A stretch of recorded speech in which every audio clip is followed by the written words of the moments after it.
약 2주 전에 청년부 목자들에게 책 한 권씩 나눠 주었습니다. 현재 한 달 동안 방학 기간인데 좀 좋지 않은 목사죠. 목자들 쉬어야 하는데 책을 읽게 하니까요. 제목이 존 오트버그의 선택 훈련이었습니다. 두 가지 목적 때문에 이 책을 선물했습니다. 첫 번째는 이 책의 내용처럼 청년들이 자신의 자리에 안주하지 않고 하나님께서 열린 문을 주셨다는 생각으로 도전하기를 바랬던 거고요. 두 번째는 제 개인적인 욕심이었습니다. 혹여나 방학 기간 동안 쉬다가 목자를 하고 싶지 않더라도 목자를 선택하길 바라는 제 마음에 이 책을 주었죠. 지금 목자들이 듣고 있다면 뜨끔할 수도 있겠는데요. 어쨌든 이 책에 보면 이 존 오트버그 목사가 빅터 프랭클이라고 하는 아주 유명한 심리학자이자 의사 한 명을 소개합니다. 이 사람이 유명해진 이유는 2차 세계대전 당시 나치 수용소에서 살아나왔기 때문입니다. 그 살아나온 것을 바탕으로 죽음의 수용소라고 하는 책을 썼는데요. 그 책에서 이렇게 소개합니다. 한번 들어보세요. 빅터 프랭클은 물리적인 문만 있는 게 아니라는 사실을 깨달았다. 선택도 하나의 문이다. 그는 상황이 모든 외적인 문을 다 닫아버린 가운데 그보다 훨씬 더 중요한 문을 발견했다. 그 문은 영혼이 두려움을 떠나 용기로, 미움을 떠나 용서로, 무지를 떠나 배움으로 들어갈 수 있게 했다. 프랭클은 간수들이 오히려 자신보다 더 지옥한 감옥에 갇혀 있다는 사실을 발견했다. 벽과 창살에 갇힌 자보다 잔인함과 무지, 만행의 악에 갇힌 자가 훨씬 더 불쌍하다. 어떤 이들은 이것을 깨닫고 자유를 얻는다. 그러나 어떤 이들은 이것을 보지 못하고 평생 감옥에 갇혀 산다. 문은 언제나 우리 앞에 있다. 참 많은 것을 생각하게 하죠. 이 빅터 프랭클이 나치 수용소에 갇혀 있으면서 물리적인 문은 닫혀 있었지만 내 마음의 문은 언제든지 열고 선택할 수 있다는 것을 배운 겁니다. 오늘 이 저녁에 마음의 문을 활짝 여시기 바랍니다. 그리고 하나님께서 여러분에게 들어가게 하시고 또 밟게 하시는 모든 곳에 가시고 또 힘을 얻는 그런 시간 되기를 주님의 이름으로 소원합니다. 이 시간 열왕기하 18장의 말씀을 같이 읽었습니다. 너의 마음을 보여다오 라는 제목으로 같이 말씀 나눕니다. 오늘 본문 말씀에 등장하는 남유다의 왕 히스기야 하면 잘 알려져 있죠. 특별히 기도의 대명사로 알려져 있습니다. 그래서 이 히스기야와 관련된 책들을 찾아보면 그 제목이 전부 다 기도입니다. 히스기야의 치유 기도, 히스기야와 같은 어머니 기도, 거의 기도와 관련되어 있습니다. 이유가 간단한데요. 그가 원래 병에 걸려 죽게 되었는데 하나님께 간절하게 기도해서 살아난 것 때문에 그렇습니다. 열왕기하 20장 1절에 보면 이렇게 기록되어 있습니다. 그때에 히스기야가 병들어 죽게 되매 아모스의 아들 선지자 이사야가 그에게 나와서 그에게 이르되 여호와의 말씀이 너는 집을 정리하라 내가 죽고 살지 못하리라 하셨나이다. 선지자 이사야를 통해서 죽음을 통보받습니다. 그러니까 병에 걸렸는데 선지자 이사야가 와서 너 이제 죽는 거야. 얼마나 좌절되겠습니까? 그런데 히스기야 왕이 여기서 낭망하지 않고 오히려 더 간절하게 기도합니다. 이어지는 20장 3절에 여호와여 구하오니 내가 진실과 전심으로 주 앞에 행하며 주께서 보시기에 선하게 행한 것을 기억하옵소서 하고 히스기야가 심히 통곡하더라. 정말로 간절하게 하나님께 매달렸습니다. 자, 그랬더니 아주 놀랍게도 하나님이 어떻게 응답하셨냐면 살려주셨는데 그냥 살려주신 게 아니라 수명을 무려 15년이나 연장해 주셨습니다. 이어지는 6절에 내가 내 날에 15년을 더할 것이며 내가 너와 이 성을 아수르 왕의 손에서 구원하고 내가 나를 위하고 또 내 종 다윗을 위함으로 이 성을 보호하리라 하셨더라. 자, 이 장면 때문에 우리는 히스기야 하면 기도, 특별히 병에 걸려 죽게 되었는데 간절하게 하나님께 매달렸더니 수명이 무려 15년이나 연장됐다라고 여기에 주목하죠. 그런데 히스기야 왕의 역사를 잘 살펴보면 마지막 이 15년은 어쩌면 히스기야에게 가장 큰 오점입니다. 히스기야의 뒤를 이어서 므낫세라고 하는 아들이 왕에 올라갑니다. 정확하게 12살 때. 자, 그러면 히스기야가 수명을 15년 연장받았으니까 이 아들이 12살이라는 얘기는 바로 요때 태어난 아이입니다. 대단한 사람입니다. 히스기야 죽다가 살아나서 아이를 만들었습니다. 그리고 12살이 되어서 므낫세가 왕이 되죠. 므낫세, 여러분이 잘 아시는 것처럼 남유다에서 가장 악한 왕이 됩니다. 열왕기하 21장 11절, 유다 왕 므낫세가 이 가증한 일과 악을 행함이 그 전에 있던 아모리 사람들의 행위보다 더욱 심하였고 또 그들의 우상으로 유다를 범죄하게 하였도다. 가장 큰 오점이 자신이 간절하게 기도해서 수명이 연장된 15년에 일어난 겁니다. 그러니까 여러분이 히스기야 하면 기도해서 수명이 연장된 왕이라고만 기억하는 건 조금 문제가 있을 수도 있죠.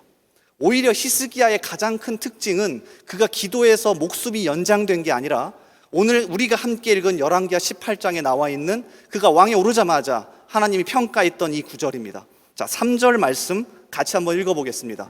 자, 같이 읽습니다. 시작.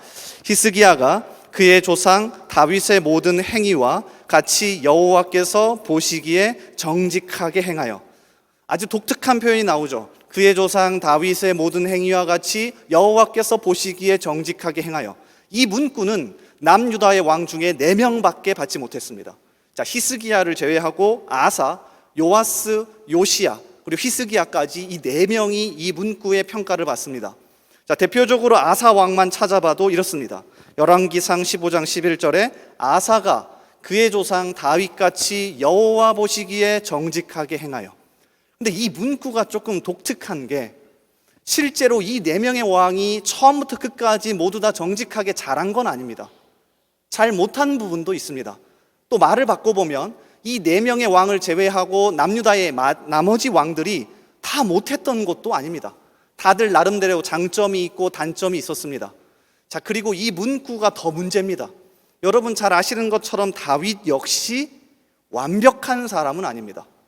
여호와 보시기에 정직하게 행하여. 다윗이 항상 이랬습니까? 그렇지 않습니다. 다윗은 밧세바라고 하는 유부녀를 취했습니다. 이것도 큰 죄인데 그 사이에서 아이가 생기자, 임신하자 이거를 뒤집어 씌우기 위해서 남편인 우리야를 간접적으로 살인합니다. 엄청난 사람 아닙니까? 그런데 왜 다윗에게 여호와 보시기에 정직하게 행하여라고 하는 문구를 집어넣었을까요? 그러니까 이 문구는 이 4명의 왕이 그리고 다윗이 완벽했다는 뜻이 아닙니다. 주목해 보아야 합니다. 왜 다윗 그리고 이 4명의 왕인 아사, 요아스, 히스기야, 요시야에게만 이 문구를 넣었을까? 다른 왕들, 더 잘한 왕도 있는데 왜 이 왕들에게만 이 문구를 넣었을까? 자세히 살펴보니 다윗을 비롯한 나머지 이 4명의 왕이 특징이 있습니다. 가장 강력한 특징은 그들이 나이가 어떻든지 간에 왕에 오르자마자 한 가지 것을 하는데요, 예배를 개혁합니다. 이게 독특한 특징입니다. 오늘 밤에 이 부분을 같이 나누고자 합니다. 다윗을 비롯해서 나머지 4명의 왕 완벽했던 건 아닙니다. 근데 왕에 오르자마자 오로지 한 가지 관심사는 뭐였냐면 내 왕권을 어떻게 강화하지? 국제 정세 속에서 내가 어떻게 더 튼튼하게 설 수 있을까가 아니라 어떻게 하면 예배 중심의 공동체를 만들 수 있을까를 고민했습니다. 대표적으로 다윗, 사실 왕권이 불안정합니다. 그런데 왕에 오르자마자 그가 단행했던 건 하나님의 언약궤를 예루살렘으로 모셔오는 일이었습니다. 얼마나 많은 고심 끝에 모셔왔는지 모릅니다. 아사라고 하는 왕 잘 모르실 겁니다. 근데 아사도 이 예배 중심의 공동체로 개혁하기 위해서 누구를 폐위하는 줄 아십니까? 자신의 외할머니가 외조모죠. 우상을 숭배하자 과감하게 폐위시켜버립니다. 그리고 예배 중심의 하나님을 예배하는 예배 중심의 공동체로 만들어요. 히스기야도 마찬가지입니다. 히스기야는 왕이 됐을 때 국제적으로 굉장히 불안합니다. 북이스라엘이 그래도 떵떵거리며 잘 살다가 아수르에게 멸망했을 때 등극한 왕이 히스기야예요. 두려웠습니다. 실제 히스기야 왕 시대에 아수르가 쳐들어오기도 합니다. 그때 히스기야는 다른 것 생각하지 않고 왕에 오르자마자 이거 하나만큼은 제대로 해야겠다. 어떤 거요? 예배 중심의 삶의 신앙, 예배 중심의 공동체로 만들어 가야겠다 고민한 겁니다.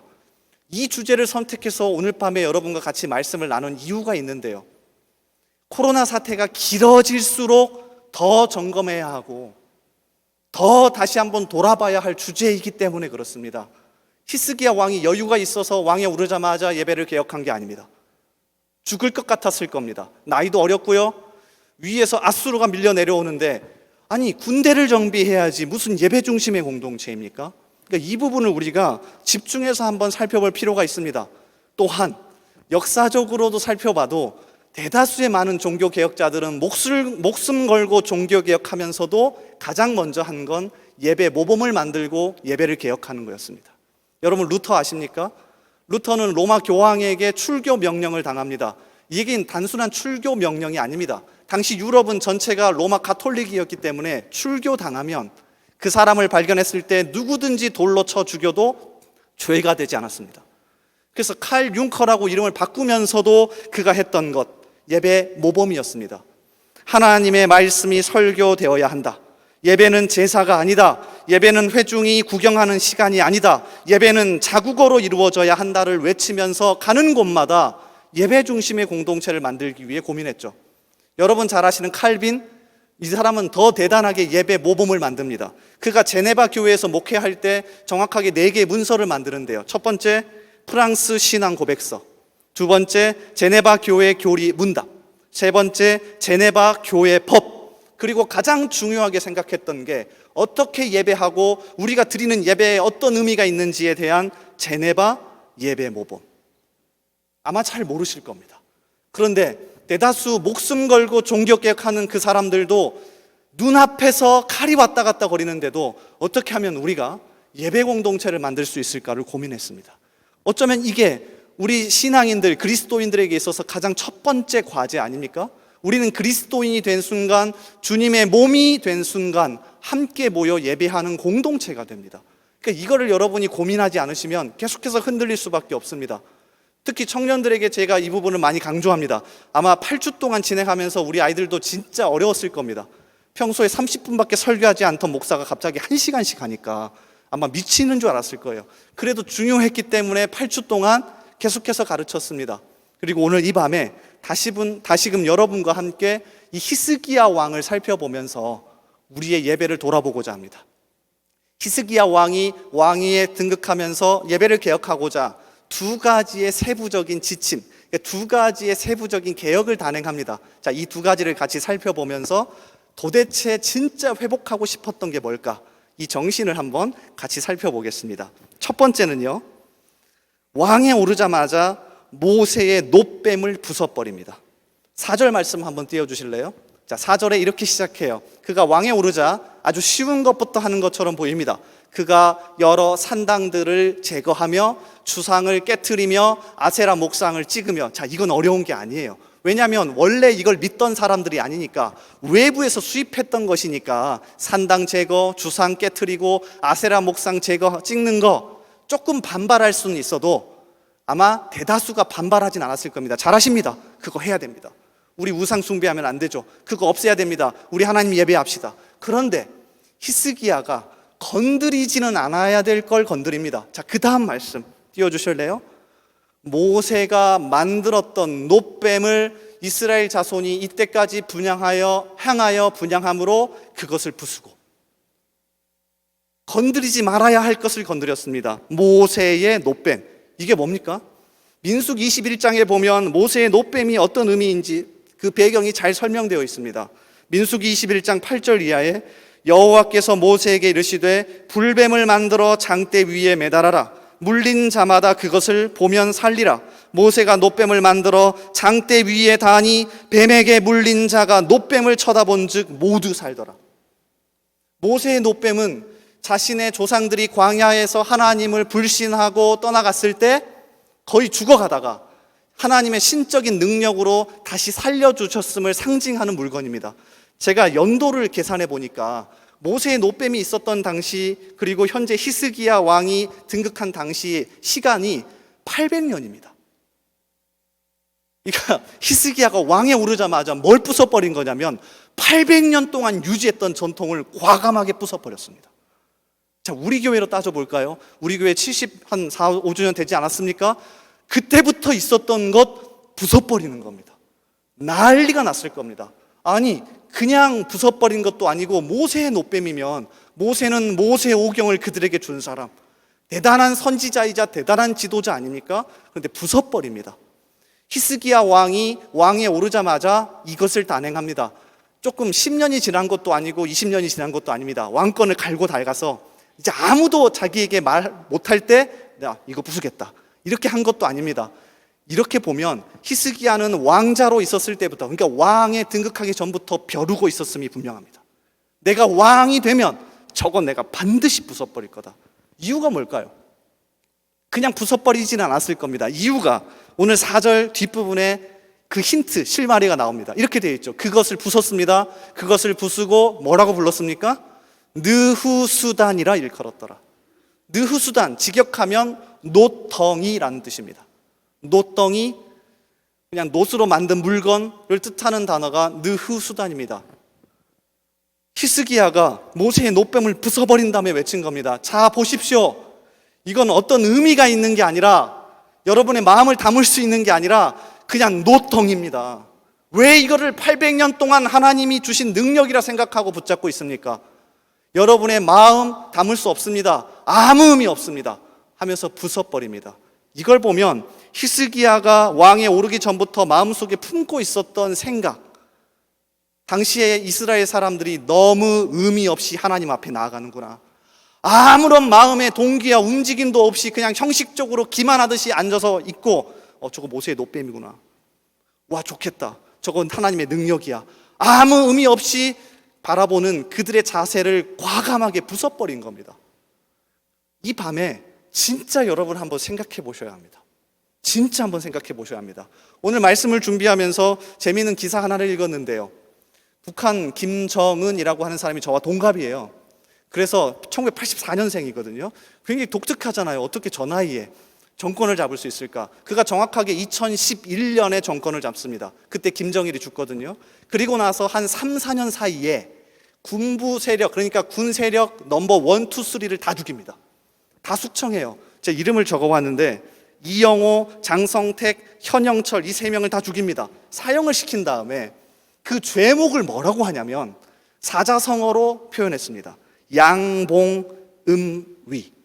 아마 잘 안 알려져 있는 사자성어입니다. 저도 처음 봤습니다. 양봉음위. 뜻이 뭐냐면 보는 앞에서는 순종하는 채 하고 속으로는 딴 마음을 먹음. 근데 이 기사를 읽는데 독특하더라고요. 관심법이 있는 것도 아니고, 김정은이 어떻게 이 사람이 내 앞에서는 괜찮은 척 하는데 속으로는 딴 마음을 품었는지 어떻게 알지? 본인이 하나님도 아닌데. 이 생각을 하고 타고 들어가다 보니까 너무 부끄러워지는 거예요. 왜? 김정은은 몰라도 하나님은 우리의 마음이 어떠신지 알고 계시잖아요. 히스기야는 그걸 본 겁니다. 너희가 아무리 모세의 노뱀을 붙들고 하나님 하나님 외치고 그 안에서 하나님의 능력이라 외쳐도 너희들 마음속에 진짜 하나님 없잖아. 여기에 앉아서 여러분 말씀이라고 듣고 있지만, 기도하고 있지만 돌아보시라고요. 괜찮은 척 할 수 있다고요. 하나님 기만하지 말자고요. 근데 제가 그러더라고요. 옆에 있는 사람이 나를 괜찮게 보면 나는 괜찮은 사람, 예배 좀 멋있게 드리고 손 흔들고 기도하고 찬양하면 나는 괜찮은 사람. 그런데 누구는 아신다고요? 하나님은 정확하게 우리를 꿰뚫어 보고 계시잖아요. 히스기야는 그게 너무 마음 아팠던 겁니다.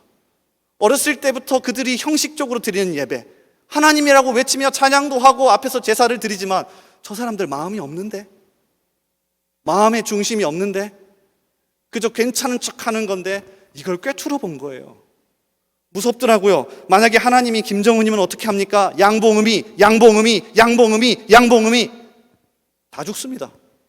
진짜 무섭고 부끄럽고 그렇지 않습니까? 그러니까 이 시기를 우리가 길게 지나가면서 어쩌면 더 내 자신이 하나님 앞에 어땠는지 돌아볼 수 있을 거라고 생각합니다. 여러분, 이 밤에 다시금 하나님 앞에 섭시다. 내 마음이 어떤지, 내가 하나님 앞에 올 때마다 다른 사람에게 잘 보이기 위해서 오는 건지, 아니면 진짜 순수하게 하나님 앞에 서 있는 건지 돌아보자고요. 특히 역사서, 오늘 열왕기하 18장을 계속 읽어봐도 성경은 우리가 무슨 일을 했는지 전혀 관심이 없습니다. 계속 읽어볼까요? 오늘 말씀 5절과 6절에 보면 사실 이렇게 기록되어야 맞습니다. 모세의 노뱀을 부숴버리고 느우수단이라 하였더라. 그리고 히스기야가 행한 이 일들이 어떤 영향을 끼쳤고 어떤 그 다음 일을 했고, 이런 사건들과 이런 행적들이 계속 나와야 되는 게 맞는데, 독특하게도 오늘 성경은 5절과 6절에서 다른 것에 관심이 있네요. 바로 히스기야 왕의 마음에 관심이 있습니다. 보실래요? 5절과 6절. 히스기야가 이스라엘 하나님 여호와를 의지하였는데 그의 전후 유다 여러 왕 중에 그러한 자가 없었으니 곧 그가 여호와께 연합하여 그에게서 떠나지 아니하고 여호와께서 모세에게 명령하신 계명을 지켰더라. 히스기야가 왜 이런 일을 했는지에 대한 마음에만 관심이 있습니다. 이 부분이 진짜 우리의 마음을 칩니다. 하나님은 여기에 관심이 있구나. 여러분 계속해서 읽어보십시오. 히스기야 왕의 이야기가 끝나는 열왕기상 하 20장에 가잖아요. 그럼 이렇게 끝을 내요. 히스기야의 남은 사적과 그의 모든 업적과 저수지와 수도를 만들어 물을 성 안으로 끌어들인 일은 유대왕 역대 지략에 기록되지 아니하였느냐. 무슨 얘기인 줄 아십니까? 왕이 무슨 일을 했는지 궁금하면 그거 읽어봐. 그런데 성경 하나님의 말씀은 우리가 무슨 일을 했는지가 아니라 작은 것 하나 할지라도 어떤 마음을 가지고 했는지, 작은 것 하나, 남이 보지 않는 것 하나 할지라도 어떤 마음을 가지고 했는지 거기에 관심이 있으니 거기에 관심을 두라고 우리에게 이야기합니다. 이 밤에 다시금 하나님 앞에 나아갑시다. 하나님은 오늘 말씀의 제목처럼 이야기하실 겁니다. 반드시 이따가 찬양하고 기도할 때 하나님 말씀하실 거예요. 너의 마음을 보여다오. 너의 마음을 보여다오. 이 음성에 응답하는 우리가 되기를 주님의 이름으로 소원합니다. 자, 그런가 하면 두 번째. 첫 번째는 모세의 노뱀을 부숴버린 거고요. 두 번째는 유월절을 개혁합니다. 유월절은 당시 유대인들에게 있어서는 가장 중요한 절기입니다. 1년에 있어서 가장 중요한 절기. 근데 이거를 개혁하는데요. 오늘 우리가 함께 읽은 성경에 나와 있지 않습니다. 그런데 같은 내용을 다루고 있는 역대하 29장과 30장을 보면 아주 자세히 나와 있어요. 아마 집에 돌아가셔서 읽어보면 더 자세한 내용을 아실 수 있을 겁니다. 역대하 29장과 30장을 보면 히스기야 왕이 예배를 개혁하기 위해서 성전도 깨끗하게 하고 예배 모범을 만들고 많은 것들을 정리합니다. 자, 그리고 나서 백성들을 모아놓고 대대적으로 유월절을 지킵니다. 그런데 이 유월절을 지키는 장면을 보면 아주 독특한 표현이 나옵니다. 자, 역대하 30장 1절인데 우리 한번 같이 읽어보겠습니다. 앞에 나오니까요. 한번 같이 읽어보겠습니다. 자, 시작.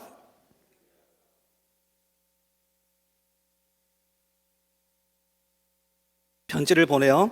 예루살렘 여호와의 전에 와서 이스라엘 하나님 여호와를 위하여 유월절을 지키라 하니라. 독특한 표현이 나오는데요. 계속 띄워주실래요?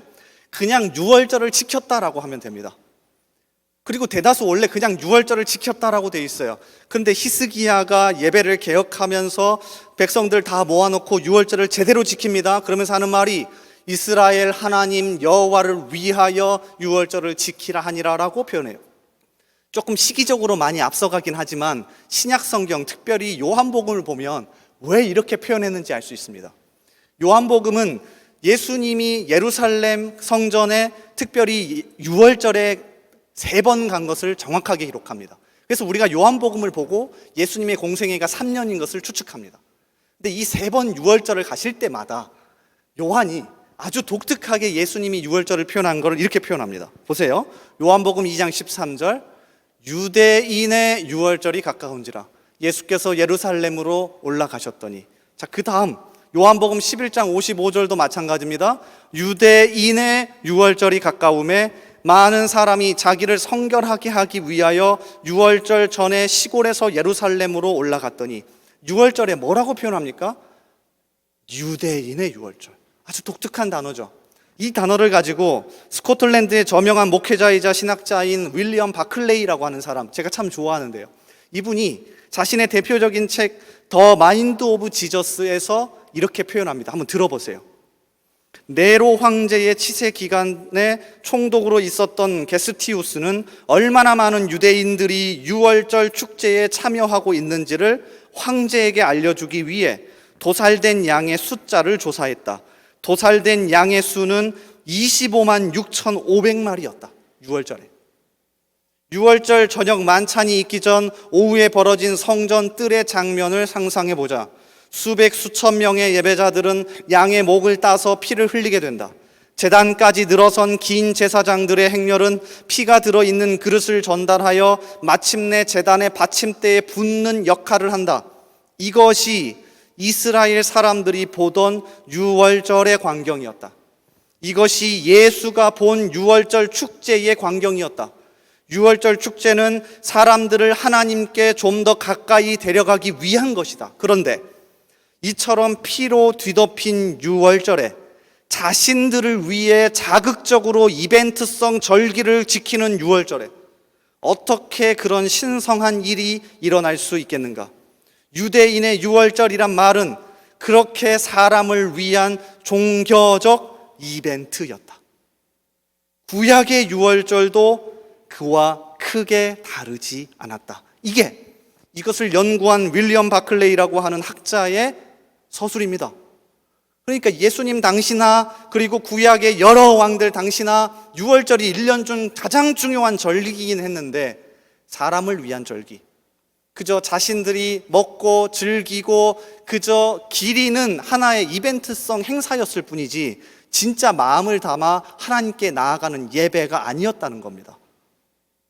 그런데 출애굽기 12장, 그러니까 유월절이 처음 등장하는 부분에 가보면 하나님이 강조해서 표현한 걸 정확하게 알 수 있습니다. 띄워주실래요? 제가 읽어드릴게요. 너희는 그것을 이렇게 먹을지니 허리에 띠를 띠고 발에 신을 신고 손에 지팡이를 잡고 급히 먹으라. 이것이 누구의? 여호와의 유월절이니라. 자, 그 다음 구절도 띄워주실래요? 너희는 이르기를 이는 누구의? 여호와의 유월절 제사라. 히스기야 왕이 이걸 회복한 겁니다. 똑같습니다. 느후수단이라고 외치며 모세의 노뱀을 제거해버린 것이나 유월절을 뒤바꾸고 이거는 유대인의 유월절이 아니라 여호와의 유월절이야. 제발 마음을 담아라.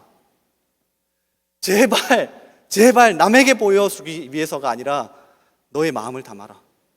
마음을 담지 않고 이 자리에 앉아있으면서도 왜 괜찮은 척 하나님을 기만하느냐라고 외치는 겁니다. 정말 무섭습니다. 사실 이 부분을 보면. 근데 우리가 이렇게 하고 있을 가능성이 높습니다. 그래서 히스기야 왕 뒤에 나오는 요시야라고 하는 왕도 예배를 개혁하면서 이걸 똑같이 개혁합니다. 열왕기하 23장 23절에 요시야 왕 18째 해에 예루살렘에서 여호와 앞에 이 유월절을 지켰더라. 요시야는 히스기야보다 담력이 조금 작았던 것 같아요. 히스기야는 왕에 오르자마자 이걸 단행하고 요시야는 시간이 많이 흘러 있죠. 어쨌든 중요한 건 우리의 마음이 담긴 신앙생활과 예배를 회복하고 싶었던 이들의 외침입니다. 어쩌면 진짜 우리가 회복해야 될 부분입니다. 오늘 밤에 같이 찬양하고 기도하실 텐데요, 그때 다시 한번 주님 앞에 무릎 꿇고 기도하며 나아갑시다. 주님, 당신을 더 이상 기만하지 않겠습니다. 우리의 마음이 담긴 신앙생활을 회복하겠습니다. 내가 뭐 하나 겉으로 했다고 하나님 앞에 생색내거나 사람들 앞에 생색내지 않겠습니다. 하나님은 나의 마음을 꿰뚫어 보시기에 하나님께 마음을 드리는 신앙생활과 예배를 회복하겠습니다 라고 고백하며 이 시간 회복하는 우리 모두가 되기를 주님의 이름으로 소원합니다. 우리 같이 찬양하며 깊은 기도의 자리로 나아가도록 하겠습니다. 우리 하늘의 문을 여서서 이곳을 주목하소서 임재라고 하는 찬양을 같이 할 겁니다. 마음을 담아서 같이 찬양합시다. 하나님, 우리의 마음을 여시고 하늘의 문을 열어주시옵소서. 그래서 하나님이 이 자리에 임재하셔서 우리의 마음속 깊이 들어오시고 우리에게 임재하여 주셔서 우리의 모든 것을 바꾸시고 우리가 주님 앞에 또 사람들 앞에 너무 보이려고만 살았던 이 허물들 다 내려놓고 정말 순수하게 주님 앞에 나아갈 수 있게 해달라고 함께 찬양하며 주님 앞에 나아가겠습니다. 찬양합니다. 하늘의 문을 여소서